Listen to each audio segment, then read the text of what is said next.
Sir ఇప్పుడు YCP పార్టీలో ఉన్న సీనియర్ నాయకులంతా బయటకు వచ్చేస్తున్నారు. ఎవరైతే ఉన్నారో పార్టీలో కీరోలుగా పోషించినటువంటి నాయకులంతా బయటకు వచ్చేస్తున్నారు. ఈ సందర్భంలో ఏమన్నా కాంగ్రెస్ పార్టీ ఏమన్నా వాటిని క్యాచ్ చేసుకునే అవకాశంగా మార్చుకొని పుంజుకునే అవకాశం ఉందా ఆంధ్రప్రదేశ్లో? గతంలో ఈ నాయకులంతా మీ పార్టీ నుంచి వెళ్ళిన వాళ్ళే.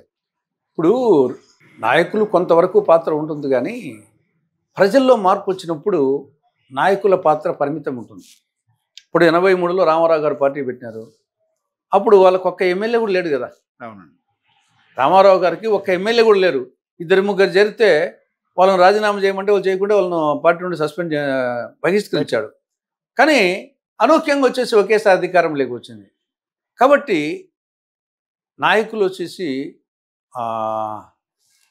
కొద్దివరకు, నేను నాయకులు అస్సలు ఉండదని చెప్పడం, కానీ కొంతవరకు ఉంటుంది తప్ప ప్రజల్లో మార్పు వచ్చినప్పుడు ఎవరు అడ్డుకోలేదు. ఇప్పుడు ఎవరైనా సరే తెలుగుదేశం పార్టీకి 23 సీట్లకు పరిమితమైంది అనుకున్నారా? లేదు. 2019లో మరి జగన్మోహన్ రెడ్డి 11 సీట్లకు పరిమితం అనుకున్నారా? కాబట్టి ప్రజల్లో మార్పు వచ్చినప్పుడు అది ఊహించని విధంగా రిజల్ట్ వస్తూ ఉంటుంది. కాబట్టి అదే నాయకులు అనేది, నాయకుడు వాతావరణం చూస్తాడు. వాతావరణం చూసి గోడ మీదే పిల్లలు ఉంటారు ఎక్కువ మంది నాయకులు. కొద్దిమంది పోరాట యోధులు కొద్దిమంది ఉంటారు, ఎక్కువ మంది నాయకులు. ఈ టైంలో ఉన్న కాంగ్రెస్ పార్టీ బలపడద్దు అంటారు. మేము నాయకులను బట్టి కాకుండా మేము ప్రజా సమస్యల మీద నిరంతరము పోరాటం సాగిస్తేనే ముందుకు పోతాం తప్ప ఏది వాళ్ళు వస్తారు వీళ్ళు వస్తారు అనుకుంటే దానివల్ల ఎప్పుడు కాదు. యూజువల్గా ఎన్నికల ఫలితాలు ఎట్టుంటాయంటే ప్రభుత్వంలో ఉన్న పార్టీకి అనుకూలము వ్యతిరేకం అనేది ఉంటుంది. అనుకూలంకి వచ్చేసి పర్సంటేజ్ ఎక్కువ ఉంది అనుకోండి, వాళ్ళు మంచి పనులు చేసి. ఇప్పుడు నవీన్ పట్నాయక్ ఉన్నాడు, 4 సార్లు గెలిచాడు, 5 సార్లు ఓడిపోయినాడు. మరి అంటే పాజిటివ్ ఎక్కువగా ఉన్నప్పుడు అధికారం ఉన్న పార్టీకి వాళ్ళు అవకాశం వస్తుంది. వ్యతిరేకత ఉన్నప్పుడు దాన్ని ఏ పార్టీ ఎన్కాష్ చేసుకుంటే ఆ పార్టీ కోసం. కాబట్టి ఇక్కడ దీన్ని ప్రభుత్వ వ్యతిరేకత ఏ మేరకు వస్తుంది చూడాలి వచ్చే ఎన్నికలప్పటికీ. ఆ వ్యతిరేకతను పాజిటివ్ కంటే నెగిటివ్ ఎక్కువ వస్తే ఆ వ్యతిరేకతను ఏ పార్టీ ఎన్కాష్ చేసుకుంటుంది? అది కాంగ్రెస్ లేదా కాంగ్రెస్ వామపక్షాలు కలిసి ఇండియా కూటమే, లేకుంటే వైకాపానా, దీన్ని బట్టి ఆధారపడి ఉంటుంది. కాబట్టి మేము ఆ విధంగా ప్రజా వ్యతిరేకతను, ప్రభుత్వం యొక్క వైఫల్యాలను, కేంద్ర రాష్ట్ర ప్రభుత్వ వైఫల్యాలను నిరంతరము ప్రజల్లోకి తీసుకొని పోతూ మేము ఆల్టర్నేటివ్ నిరూపించుకోవాలి. జగన్మోహన్ రెడ్డి కాదు, Congress alternative, India alternative, Congress communist వామపక్షాలు కలిసి ఆల్టర్నేటివ్ అని నిరూపించుకునే స్థాయిలో మా కార్యక్రమాలు ఉండాలి. కేవలం వచ్చేసి ఎందుకు వస్తారు, వచ్చేసి మన దగ్గర పావలా ఉంటే అవతలోడు వస్తాడు, మన దగ్గర ఒట్టి చేతితో పెట్టుకొని అవతలోడు రమ్మంటే వాడే పిచ్చోడు వచ్చేసి. కాబట్టి మా పార్టీ వరకు మేము సంస్థాగతంగా పటిష్టం కావాలా. మేము కేంద్ర రాష్ట్ర ప్రభుత్వంలో వైఫల్యాలు ముందుకు తీసుకుపోతూ మేము క్షేత్రస్థాయిలో ఉండి అధికార పార్టీకి ఆల్టర్నేటివ్ కాంగ్రెస్ అని మేము నిరూపించుకునే స్థాయికి మేము పోవాలా. మేము ఏదో కొందరు మా పార్టీలో కూడా వచ్చేసి జగన్మోహన్ రెడ్డి మీదనే ఎక్కువ కాన్సన్ట్రేట్ చేసి జగన్మోహన్ రెడ్డి ఉండే వాళ్ళందరూ మా దగ్గరికి వస్తారు అనే యాంగిల్ ఆలోచిస్తారు. నేను విభేదిస్తాను దాంతో. ఏ ఎన్నికలు కూడా ప్రభుత్వానికి అనుకూలంగా ప్రభుత్వానికి వ్యతిరేకంగానే ఉంటాయి. అనుకూలంగా పని ఉన్నప్పుడు వాళ్ళే మళ్ళీ వస్తారు, వ్యతిరేకత ఎక్కువ ఉన్నప్పుడు ఏ పార్టీ ఎన్కాష్ చేసుకుంటే అది వస్తుంది. మనము ప్రభుత్వానికి వ్యతిరేకమైన పాయింట్ మీద ఫోకస్ చేస్తూ ఆ వ్యతిరేకతను వచ్చేసేసి కాంగ్రెస్కు మనం గతంలో ఏం చేసినాము చెప్పుకొని దాని మీద వచ్చేసి ఈ 2 పార్టీలు చూసాము, కాంగ్రెస్సే మేలు అనే భావన వచ్చేసి మనము ప్రజల్లో తెప్పించాలా. ఆ విధంగా చేయకుండా మనం జగన్మోహన్ మనసుందరం మన దగ్గరికి వస్తారు అనుకుని ఆ భ్రమల్లో ఉంటే ఏం కాదు. సార్, రాష్ట్రంలో కాంగ్రెస్ పార్టీ గతంలో చూస్తే, ఉమ్మడిలో చూస్తే కాంగ్రెస్ పార్టీ అంటే చాలా ఓట్ బ్యాంక్ ఉంది, గ్రామీణ స్థాయిలో కూడా చాలా ఓట్ బ్యాంక్ ఉంది, కేడర్ ఉంది. రాష్ట్ర విభజన అనంతరం ఇప్పుడు 2019 నుంచి కానీ ప్రజెంట్ ఇప్పుడు కానీ అసలు ఆంధ్రప్రదేశ్లో గ్రామీణ స్థాయిలో అసలు కాంగ్రెస్ పార్టీ కేడర్ ఉందంటారా? ఇప్పుడు మీరు చెప్పినట్టు 2014 తర్వాత చేంజ్ ఉంది, వాస్తవమే. కానీ 2014 నుంచి 2024 10 ఏళ్ళు అయిపోయింది, 2029కి 15 ఏళ్ళు అవుతుంది. క్రమేణా వచ్చేసి ఆ విభజన అంశం అనేది ఇప్పుడు తెరమరుగు అవుతా ఉంది. 2014-19 చంద్రబాబు పాలన చూశారు, 19-24 జగన్ పాలన చూశారు, మళ్ళీ ఇప్పుడు చూస్తున్నారు. కేంద్రంలో కూడా కంటిన్యూస్గా 10 ఏళ్ళు 15 ఏళ్ళ పాటు మోడీ పాలన చూసిన తర్వాత ఇప్పుడు మళ్ళా ప్రజలు వచ్చేసి చర్చించుకుంటున్నారు. ఏమైనా కాంగ్రెసే మేలురా అనే అభిప్రాయం వచ్చేసి స్టార్ట్ అయింది.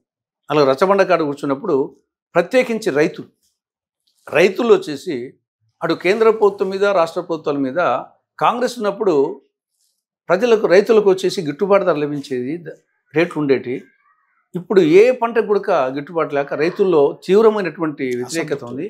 కాంగ్రెసే మేలురా అనే అభిప్రాయం ఉంది. మంది వ్యవసాయ ప్రధానమైన రాష్ట్రం, ఓటర్స్ వాళ్ళే మెయిన్గా. ఇది ఎప్పుడు ఒక చాప కింద నీరులో వచ్చేసి ఒక సునామీలో వస్తుందో చెప్పలేము. 14కు పోయింది, రాష్ట్ర విభజన అంశం పనిచేసింది, కాంగ్రెస్కు వ్యతిరేకం. 2019 కల్లా జగన్మోహన్ రెడ్డికి ఒకసారి అవకాశం ఇద్దాము అనే యాంగిల్లో పోయినారు.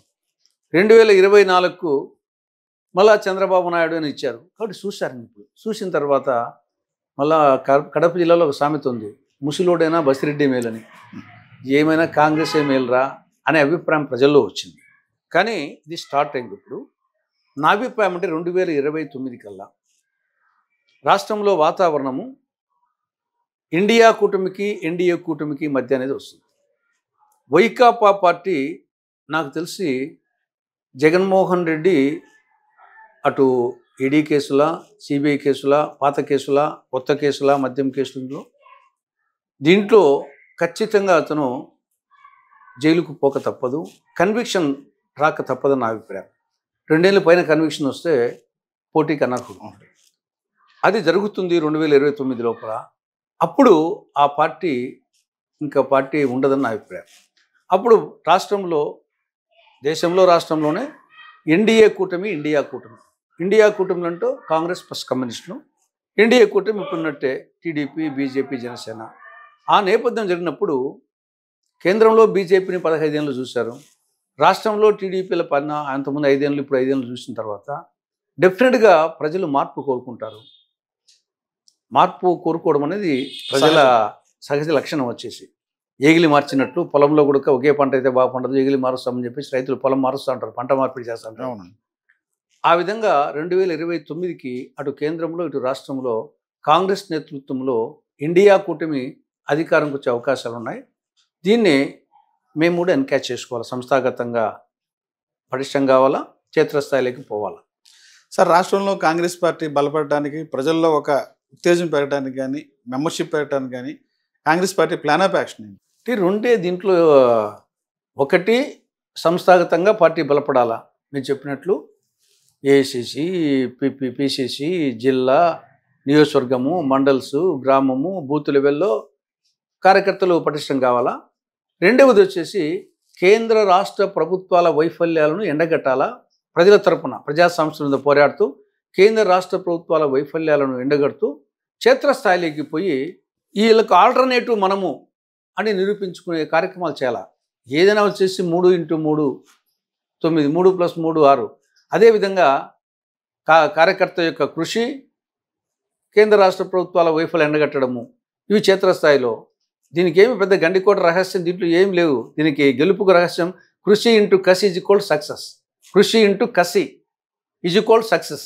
కృషి అంటే ప్రయత్నము, కసి అంటే పట్టుదల. ఆ రెండే పార్టీకైనా, వ్యక్తికైనా, దేశానికైనా కష్టం ఉండాలా, పట్టుదల ఉండాలా. మా పార్టీకైనా అవే ఉండాలా. యువతను ఆకర్షించడానికి Congress party plan of action ఏంటంటారు? యువతను కానీ, ఓటర్లను కానీ. ప్రతి ఒక్కరి సమస్య మీద మనం ప్రతిస్పందించాలి. సమాజంలో రకరకాల సమస్యలు వస్తాయి. రైతుల సమస్యలు ఉంటాయి, యువత సమస్యలు ఉంటాయి, మహిళల సమస్యలు ఉంటాయి, విద్యార్థుల సమస్యలు ఉంటాయి, ముసలోళ్ళ సమస్యలు ఉంటాయి, వివిధ వర్గాల వాళ్ళ సమస్యలు ఉంటాయి, వివిధ ప్రాంతాల సమస్యలు ఉంటాయి. కాబట్టి ఇది అందరి పార్టీ, అన్ని ప్రాంతాల పార్టీ, అన్ని వర్గాల పార్టీ, ఇది అందరి పార్టీ అనే ముద్ర వేసుకుంటూ కేంద్ర రాష్ట్ర ప్రభుత్వాల వైఫల్యాలను ఇది అధికారానికి వస్తుంది అనే ఎవరైనా ఓటర్ వచ్చేసి ఓడిపోయే పార్టీకి, ఓడిపోయే నాయకునికి ఓటు వేయాలనుకోడు. నేను ఓటేస్తే వాడు ఎమ్మెల్యే కావాలా, ఎంపీ కావాలా, అధికారంలోకి రావాలా, నా ఓటుకు అంత విలువ ఉంది అని భావిస్తాడు. దానికి మనం చేరుకోవాలా. కాబట్టి ఓటర్ మనస్తత్వం దృష్టిలో పెట్టుకోవాలి. ఎప్పుడు మనం వచ్చేసి ఫస్ట్ సెకండ్ స్థాయికి వస్తేనే, నువ్వు ఫస్ట్ స్థాయికి రావాలంటే ముందు సెకండ్ స్థాయికి రావాలా. నువ్వు సెకండ్ స్థాయికి రాకుండా కింది నుండి పైకి లంఘించుకొని వస్తామంటే సాధ్యం కాదు. కాబట్టి నువ్వు ఫస్ట్ స్థాయికి రావాలనుకున్నప్పుడు నువ్వు సెకండ్ స్థాయిలో నిరూపించుకోవాలి. అప్పుడు ఆల్టర్నేటివ్ ఫస్ట్ ఆ సెకండ్ అన్నప్పుడు దీనికి ఆల్టర్నేటివ్గా వైఫల్యం చెందింది కాబట్టి ఇస్తామన్నాడు. కాబట్టి ఆ స్థాయికి మేము చేరుకోవాలి, దాని ప్రయత్నం చేయాలి. అది శర్మిల కావచ్చు, ఇంగూరు కావచ్చు, నేను కావచ్చు, ఇంగూరు కావచ్చు, ఆ ప్రయత్నము పార్టీ చేయాల్సిన అవసరం ఉంది.